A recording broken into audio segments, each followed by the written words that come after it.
warahmatullahi wabarakatuh.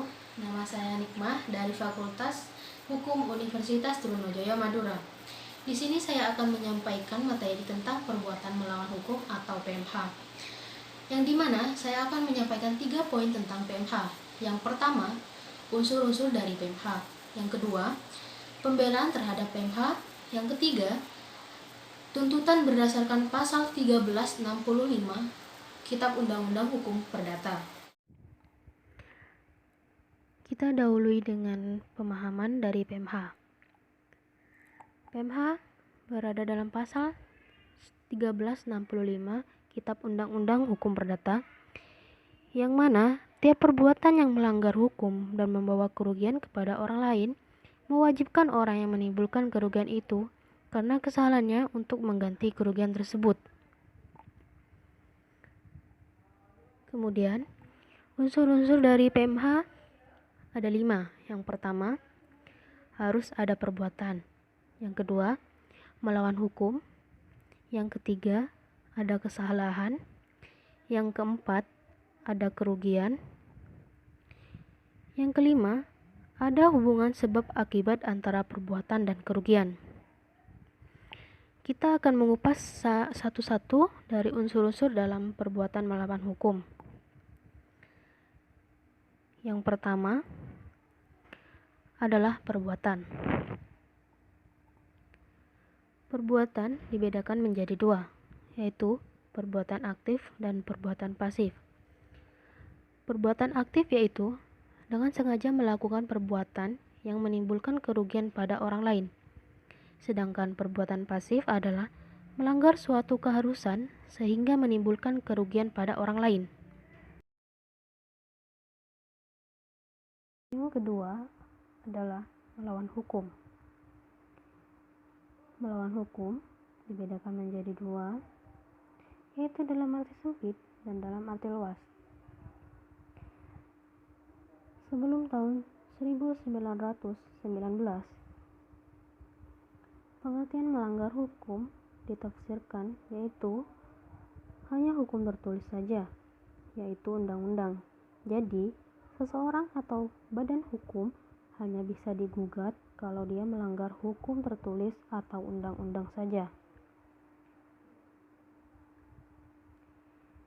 Yang terdapat interpretasi legisme yang dimana telah diatur dalam undang-undang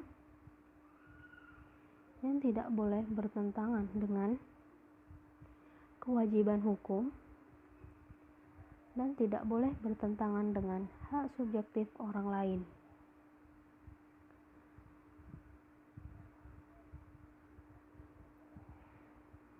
Dalam arti luas, sejak tahun 1919 ada putusan Hakim Agung Belanda dalam kasus Cohan versus Lidenbaum yang kemudian telah memperluas pengertian melawan hukum, yang tidak hanya terbatas pada undang-undang atau hukum tertulis saja, tetapi juga hukum yang tidak tertulis, yaitu seseorang tidak boleh melanggar kesusilaan dan seseorang tidak boleh melanggar patiha.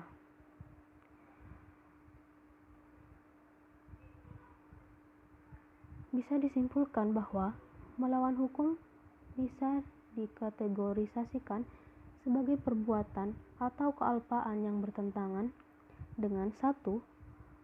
Hak subjektif orang lain, 2. Kewajiban hukum si pelaku, 3. Kesusilaan, 4. Kepatuhan, ketelitian, dan kehati-hatian atau bisa disingkat dengan patiha. Selanjutnya kita akan membahas tentang kategorisasi melawan hukum yang telah saya sebutkan tadi. Yang pertama, bertentangan dengan kewajiban hukum. Bertentangan di sini adalah perbuatan seseorang yang bertentangan dengan keharusan atau larangan. Sedangkan kewajiban adalah kewajiban yang berdasarkan pada hukum, di mana keseluruhan norma, baik norma tertulis maupun tidak tertulis.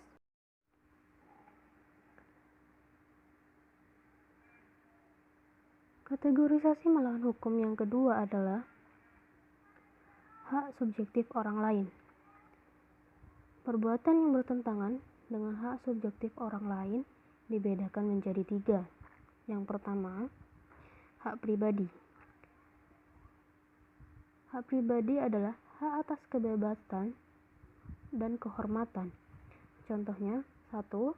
Pencemaran nama baik. 2. Penghinaan. Hak subjektif yang kedua adalah hak kebendaan, yaitu hak milik. Hak subjektif yang ketiga adalah hak-hak khusus yang berupa hak suara. Kemudian, kapan pelanggaran terhadap hak subjektif orang dianggap perbuatan melawan hukum atau PMH? Yaitu harus memenuhi persyaratan. Yang pertama, terjadinya pelanggaran terhadap kaidah tingkah laku baik yang tertulis maupun yang tidak tertulis yang seharusnya tidak dilakukan oleh si pelaku. Yang kedua, tidak adanya alasan pembenar menurut hukum. Kemudian, kategorisasi melawan hukum yang ketiga adalah melanggar kesusilaan, yang pengertiannya adalah norma-norma yang ada dalam masyarakat yang oleh pergaulan hidup diterima sebagai peraturan hukum yang tidak tertulis. Contohnya, hidup bersama, membocorkan rahasia perusahaan. Kemudian, kategorisasi melawan hukum yang keempat adalah bertentangan dengan kepatutan, ketelitian, dan kehati-hatian atau patiha. Patiha yang seharusnya dimiliki seseorang dalam pergaulan dengan sesama warga masyarakat atau terhadap harta benda orang lain.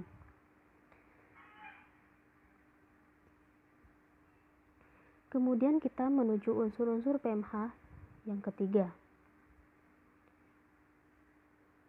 yaitu kesalahan. Prinsip kesalahan dalam pasal 1365 Kitab Undang-Undang Hukum Perdata, yaitu pelaku PMH hanya bertanggung jawab atas kerugian yang ditimbulkan bila perbuatan yang menimbulkan kerugian tersebut dapat dipersalahkan kepadanya.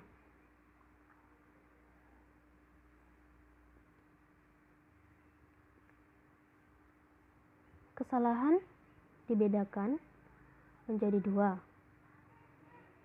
yaitu dalam arti dan dalam sifat.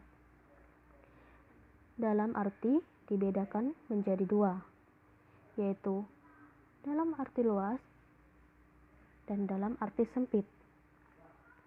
Dalam arti luas dibedakan menjadi 2, yaitu kesengajaan dan kealpaan.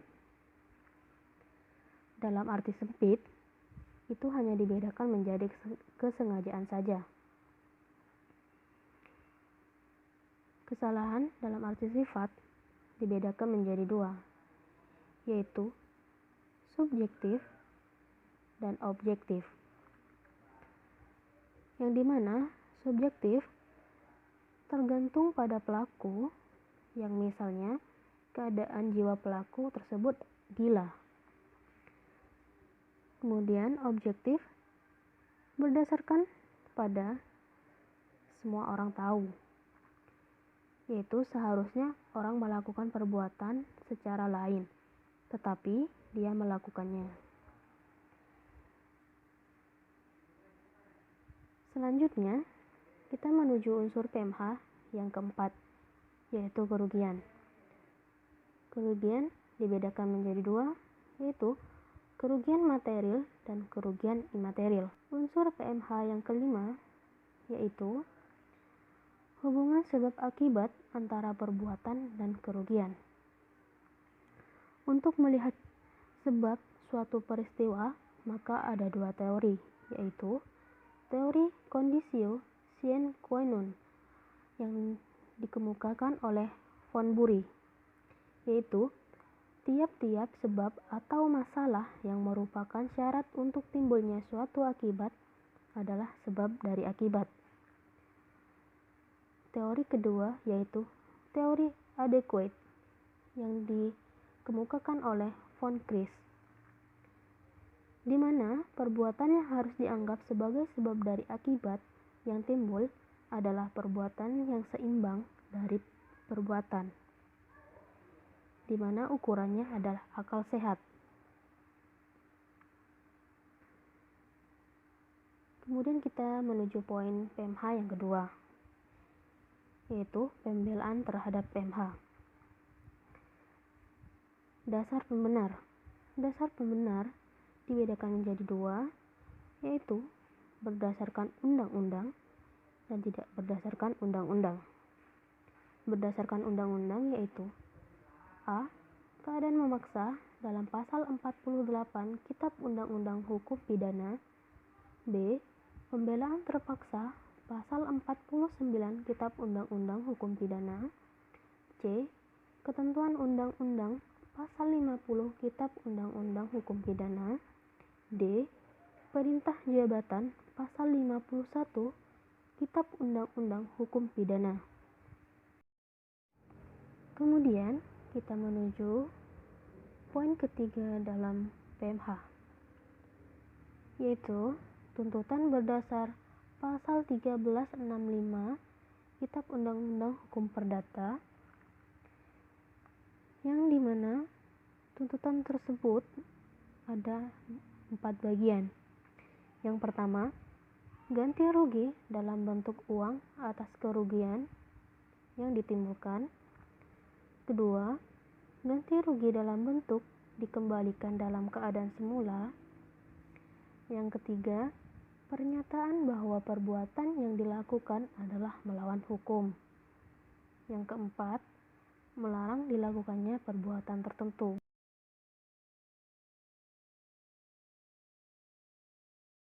Sekian materi yang bisa saya sampaikan, kurang lebihnya mohon maaf.